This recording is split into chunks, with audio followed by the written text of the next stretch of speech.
Del cine al teatro.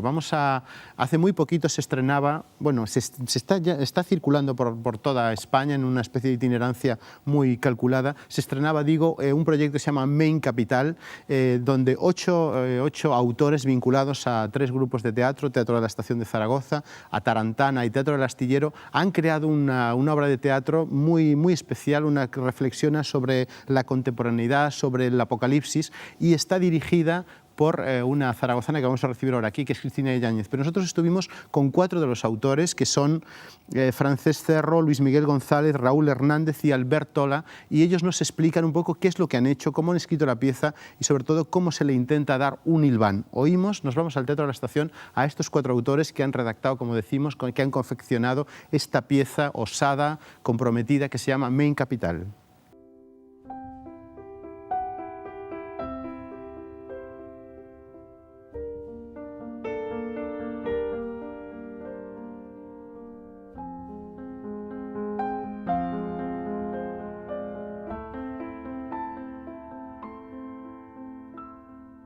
Teatro del Astillero es la única compañía que creo que existe que está formada única y exclusivamente por autores de teatro. Y bien, escribimos teatro contemporáneo, teatro de ahora. El Teatro del Astillero trabaja en muchas ocasiones con la escritura colectiva. Y fue uno más de estos intentos, solo que esta vez lo hicimos en coproducción con una compañía de Barcelona, con Tantarantana Teatro y con Tranvía Teatro de Zaragoza, y el texto era El Capital de Carlos Marx. Salió Pasolini, salió Sigmund Bauman. Entonces eran textos que alimentaban otros textos, que hacían que los autores escribieran textos y que, bueno, al final dijimos, parece ser que es una obra sobre la crisis.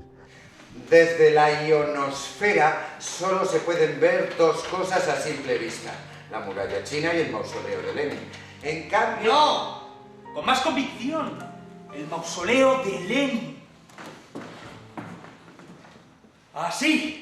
Mi texto se titula Coaching en Marte. Entonces, directamente es una especie de objetivo en el cual, partiendo de la base de la expedición que se está formando en Estados Unidos para viajar a Marte, se hace un coaching o una especie de selección de personal para integrar esa expedición.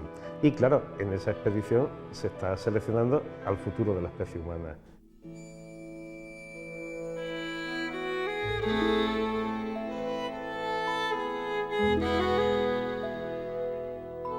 Yo vengo como autor que proviene escogido por el Teatro Tantarantana. Una vez leído El Capital, claro, yo quise un poco trascender el aspecto socioeconómico del Capital y quedarme más en la forma en que estaba escrito. Es una historia como de terror, dickensiana, es un cuento, ¿verdad?, con unos personajes grises, que habla de la humanización, ¿no?, del proletariado, de la humanización de una sociedad y, bueno, y realmente crea el efecto inverso. A partir de aquí, 2 personajes sumidos en un proyecto pues, prácticamente a nivel estatal, se les encarga la destrucción del capitalismo y cómo esta destrucción del capitalismo les destruye realmente a ellos. ¡Póngase prisa!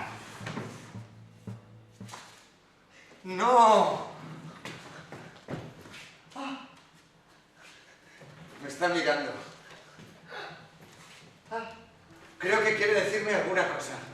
Cuando Luismi hablaba antes de teatro de hoy, si algo es teatro de hoy, es un teatro que se confronte con la problemática financiera contemporánea que deriva del capital. Es una escena antropofágica, o sea, es una escena caníbal que nació de uno de los autores de referencia que manejábamos en las primeras sesiones de escritura, que era Pasolini, que tiene toda una teoría o una analogía entre el capitalismo y el canibalismo. El sudor de tus manos cuando tiemblan es el sudor de cuando vas a coger un objeto comprado y se te cae, de cuando vas a coger un estilete para abrir el cadáver que vas a devorar y no puedes coger el estilete y se te cae, de cuando quieres escribir y no lo logras porque te resbalan las manos en el teclado. Yo estoy admirado de cómo las escenas tienen resonancias internas y cómo se logra una única obra de autores tan distintos, lo cual da mucha esperanza, ¿no? La hora de la revolución final ha llegado. La horda capitalista se bate en retirada ante la inminente amenaza que se cierne sobre el pueblo americano. Y mi texto se llama El canto de las sirenas. Cuando hablo de sirenas hablo de dos cosas. Por una parte hablo de esas sirenas que antes sonaban al final de la jornada laboral y que de alguna manera liberaban al trabajador. Ahora estamos hablando de una sociedad donde no existe la libertad, donde ya en mi obra no existen tampoco los obreros, solo existen fantasmas. Y el fin del mundo se produce cuando perdemos la capacidad de reconocer que no somos sino nada. Cuando curiosamente la razón nos ha liberado de Dios, de la idea de Dios, de repente nos hemos encontrado simplemente con la idea de la utilidad, que es un punto donde incide muchísimo Marx. Los protagonistas de mi texto son dos parejas, una pareja heterosexual y una pareja homosexual de dos chicas. Forman parte de un equipo de televisión que van a buscar fantasmas. Lo que encuentran es el fantasma de sí mismos. Y desgraciadamente Marx está muy vigente porque todo lo que está ocurriendo ahora de alguna manera ya está en el libro del Capital, y realmente lo que habla del Capital es de una realidad presente, que es la realidad de la destrucción de un sistema.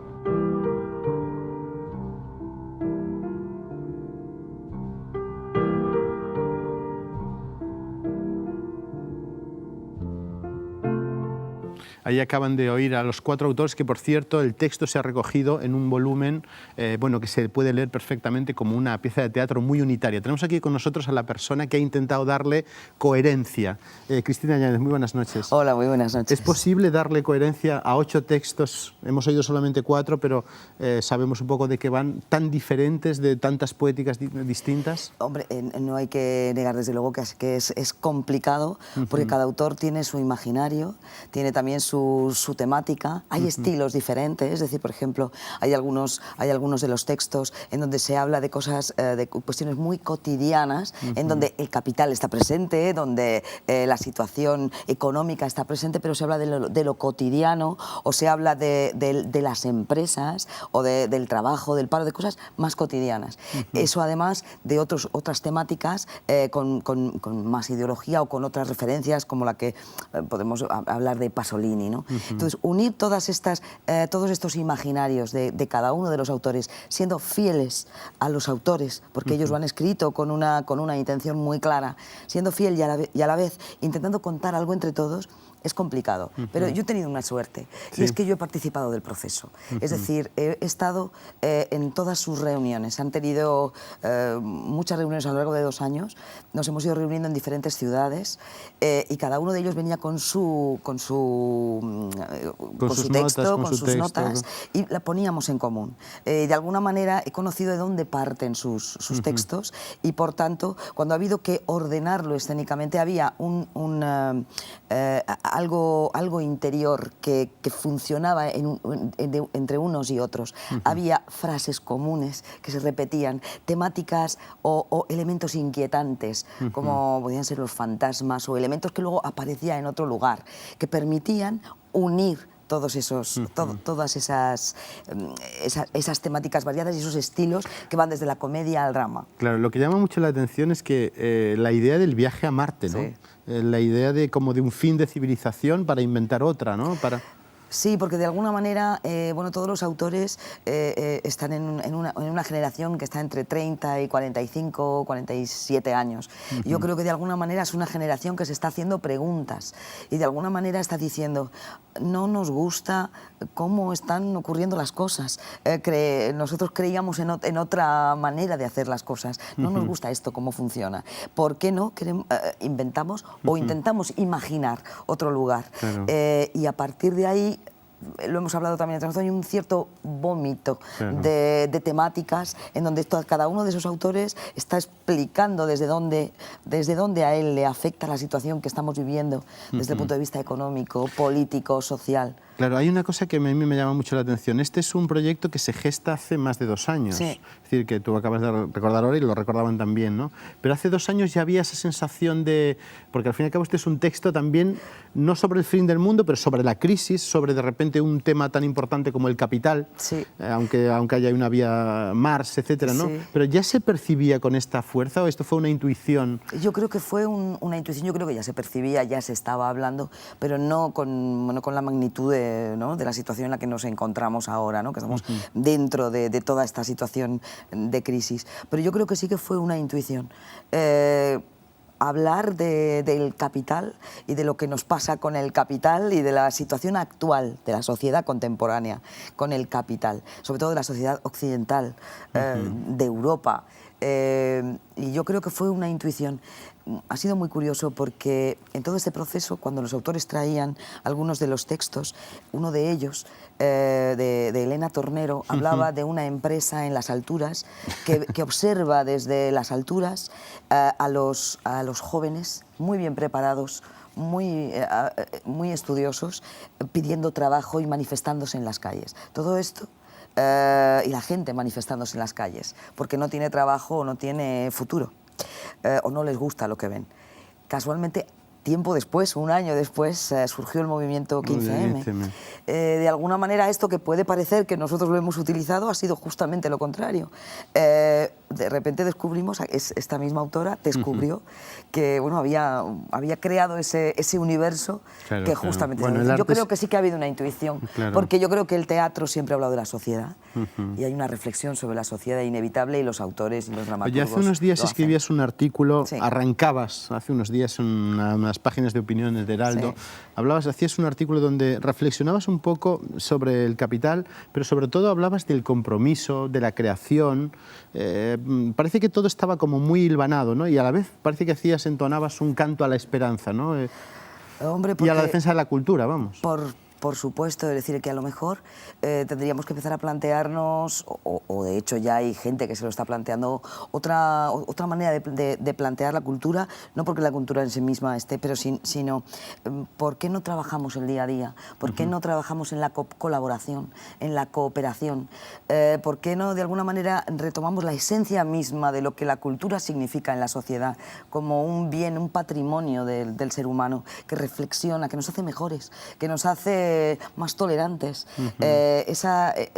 y la gente que trabajamos en cultura, también reflexionar sobre pues, la cultura en esta sociedad, qué quiere decir y cómo entre nosotros podemos colaborar para trabajar juntos y sacar proyectos adelante que den trabajo y a la vez hablen de la sociedad. Hay una cosa muy curiosa que estáis haciendo y que bueno, pues no es la primera vez, que es precisamente trabajar con otras compañías de repente, pues con Barcelona en este caso, con Tantarantana, sí. Con el Astillero de Madrid, y luego además hacéis, bueno, siempre tenéis ahí, digamos, vuestro festival de teatro muy contemporáneo, ahora tenéis el Estación de Otoño, ¿se llama? Sí. Tenéis luego también un ciclo de microteatro, o sea, estáis ahí como sacándole todo el partido a, digamos, a vuestra naturaleza, pero también a vuestra sala, ¿no? Sí, porque nosotros nos sentimos parte de Zaragoza, es un teatro de la ciudad y es un teatro que quiere aportar y dar a conocer actividades que se están haciendo en todas partes del mundo con nuestros medios y nuestras posibilidades. Para ello, ¿qué hacemos? Intentar, lo que acabo de contar, para ser sostenibles y para poder tener los recursos, unir recursos, aunar recursos entre los artistas. De ahí que nos hemos juntado con 2 compañías para generar este proyecto. De la unión de todos podemos romper barreras, romper fronteras entre las comunidades, conocernos entre nosotros. Y exactamente igual, de alguna manera, hacemos con nuestras programaciones. Desde luego, nuestra programación, que esta vez se ha ampliado a centros cívicos, ha sido un afán porque los artistas, la gente quiere trabajar, quiere mostrar su trabajo, y hay lugares donde se pueden mostrar y además podemos colaborar en la vida cultural de la ciudad.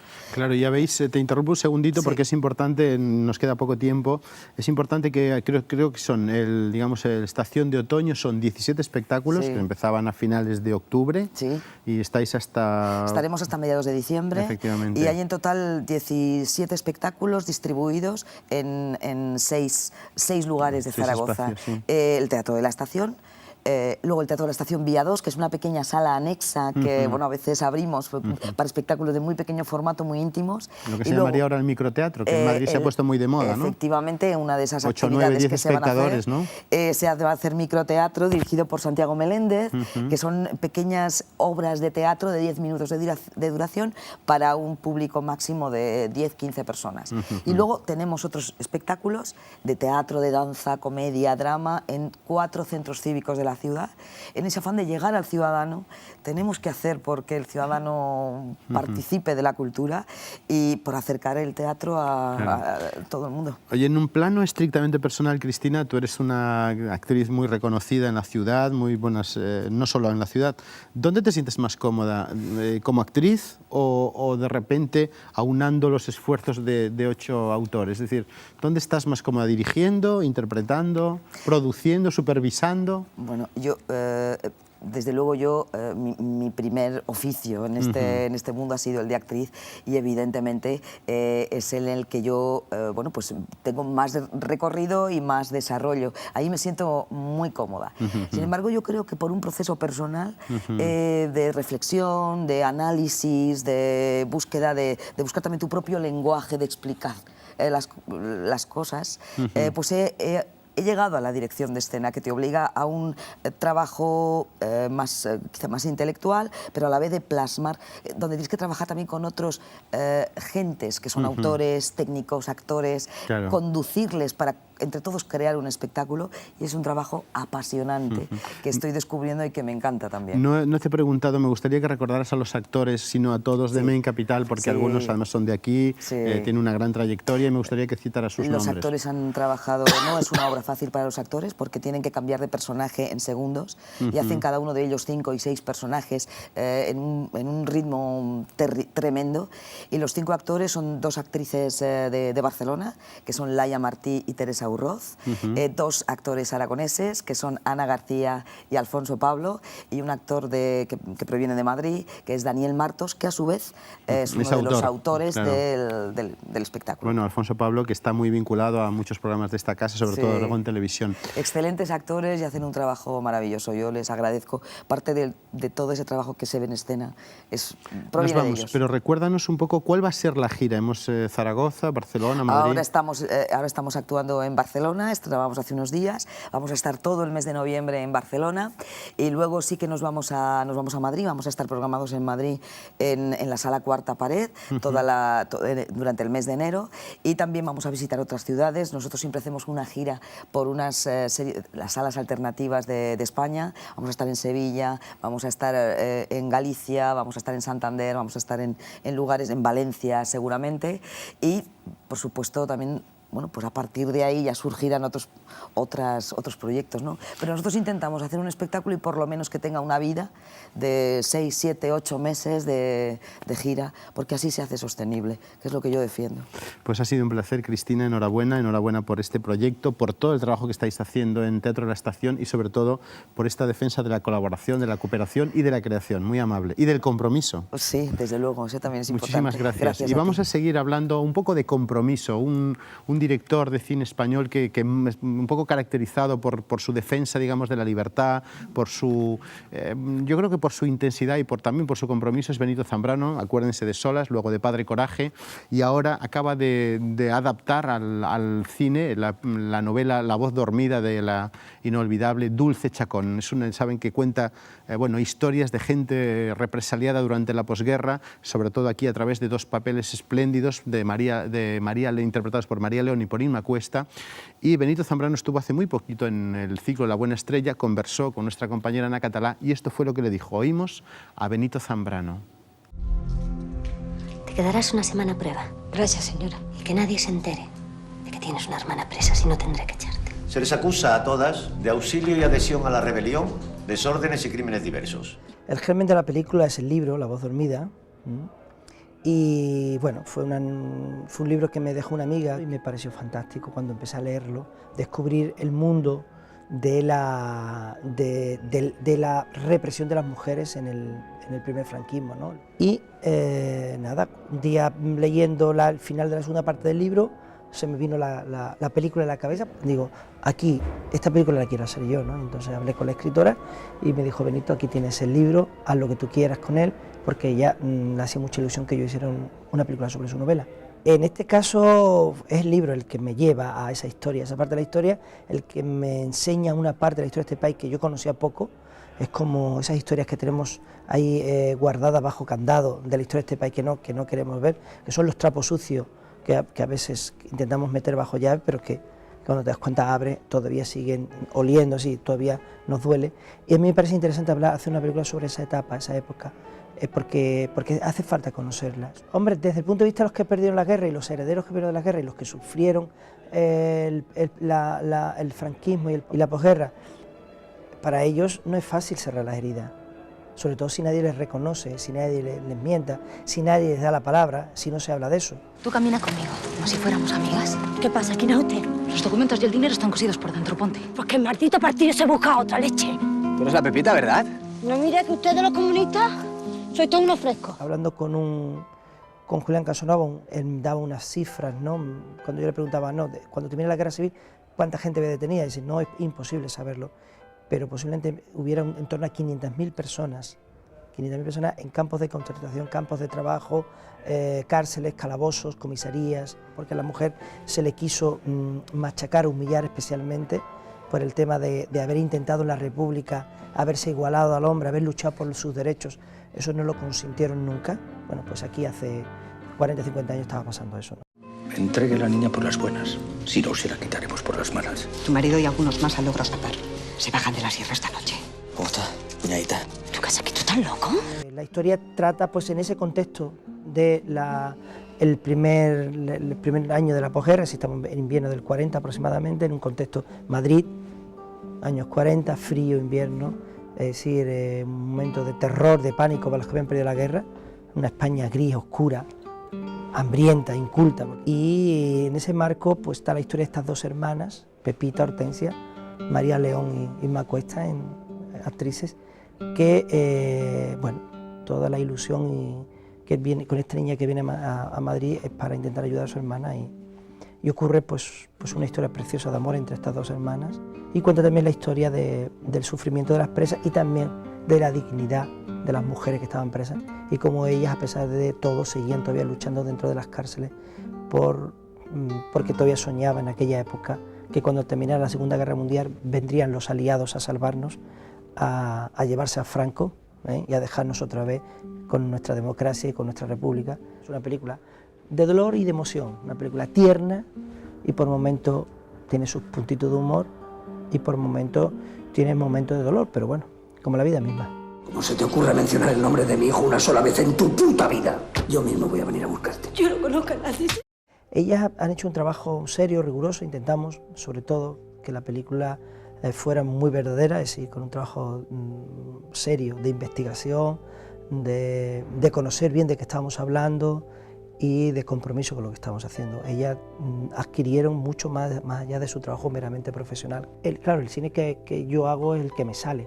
Básicamente son películas que lo que me importa es la profundidad de la historia, sobre todo me importa que los personajes tengan dimensión y me importa que eso que estoy contando tenga algo de verdad. Simplemente son películas sencillas, de emociones sencillas, de gente sencilla y poco más. Esta noche sacan a Hortensia. Acabo de ver la orden. Hable usted con quien sea, se lo suplico. Pepita, yo ya no tengo amigos. Hay que avisar a mi hermana, a que venga por la niña.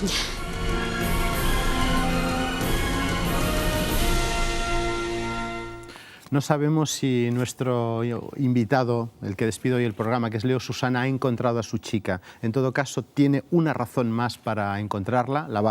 Ahora nos la va a cantar para que vean cuál es la razón. Y en todo caso, queremos recordarles que el día 24 de noviembre en el Festival A Cántaros tocará estos temas y otros en la bóveda del albergue. Ha sido un placer estar esta noche aquí con ustedes. Les deseamos que pasen una feliz semana y sobre todo que sean muy felices. Nos veremos aquí, si quieren, el martes y el sábado.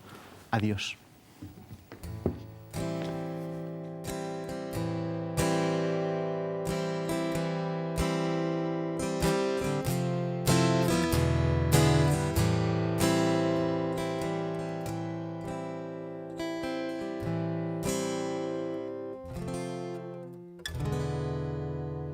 I've got reasons to live and reasons to cry, reasons to forgive and never say goodbye. I've got reasons to lie, but then most people do. But I've got just one reason to love, and that's you.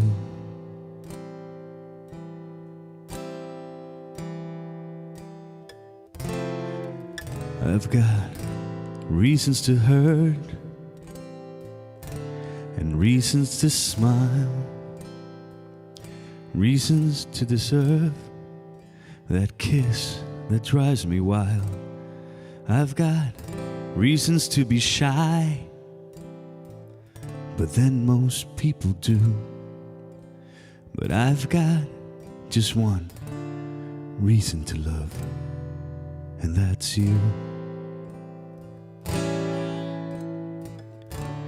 Deep down inside, I know just where I'm going. It could be wrong, I know what I'm doing, and I know the way to live day by day, to try, not cry, and to love. I've got reasons to live and reasons to cry, reasons to forgive and never say goodbye. I've got reasons to lie, but then most people do. But I've got just one reason to love, and that's you. But I've got just one reason to love, and that's you. But I've got just one reason to love, and that's you.